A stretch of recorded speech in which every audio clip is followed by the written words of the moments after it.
It was the final day of her life, and Maria had just written her last letter. As the pen hovered over the crumpled paper, she could barely hold back the tears that blurred her vision. Her hands were shaking, not from the illness that had ravaged her body, but from the weight of the words she was about to leave behind. Words that could never be unsaid, and words that she hoped would save someone else from the mistakes she had made. Her room was dim, the curtains drawn tight, shutting out the light of the outside world. She had chosen to face this day alone. No family, no friends, no distractions. Just the silence. The cancer was too far gone, too aggressive. For years, she had lived her life in a haze, caught in the rush of the world, always looking ahead, always chasing the next goal, the next achievement, the next fleeting pleasure.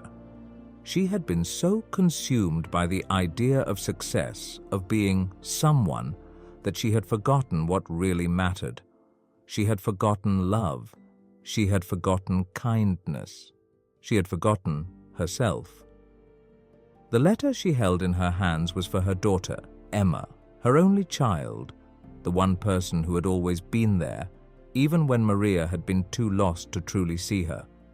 Emma had been her reason to keep going all these years, but even now, as Maria wrote the letter, she could feel the distance between them.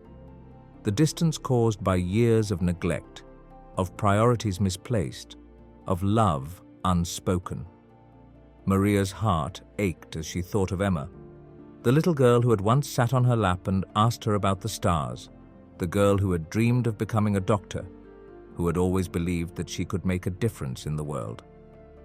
Emma had grown into a strong young woman, but somewhere along the way, Maria had stopped being the mother she should have been.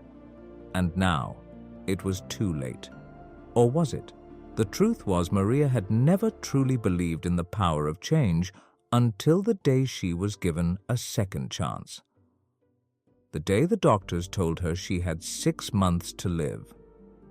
It was in those 6 months, lying in a hospital bed, that she finally had time to think, time to reflect, time to see the truth that had always been there right in front of her.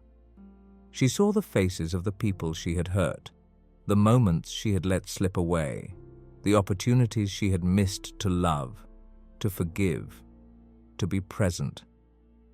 And most painfully of all, she saw how she had failed her daughter. She had so much to say to Emma, so much to make up for, but all she had now were these final words.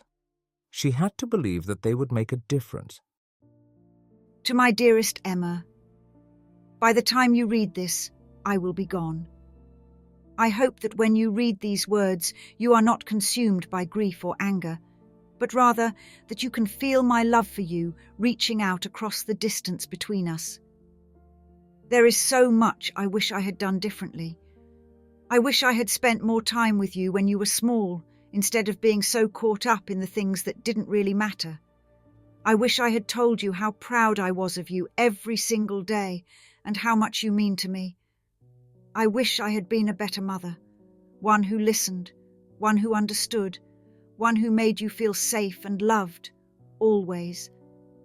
But more than anything, Emma, I want you to know this. You are enough. You have always been enough. You don't have to prove anything to anyone. You don't have to chase the world's definition of success or live up to anyone's expectations. The world will try to tell you that you are only valuable if you are perfect, if you are successful, if you are always achieving. But that's a lie. You are enough, just as you are. You don't have to be perfect. You don't have to be anything other than yourself. The world needs you, not the version of you that tries to please everyone, but the real you, the one who has the courage to be kind, to love deeply, and to follow your heart. I have wasted so much time. Don't make the same mistake. Don't wait until it's too late to love, to forgive, to live with purpose. Don't wait until you're on the edge of losing everything to realize what really matters. Start now. Life is short, Emma. The moments we have are fleeting. Don't let them pass by unnoticed. Love with all your heart.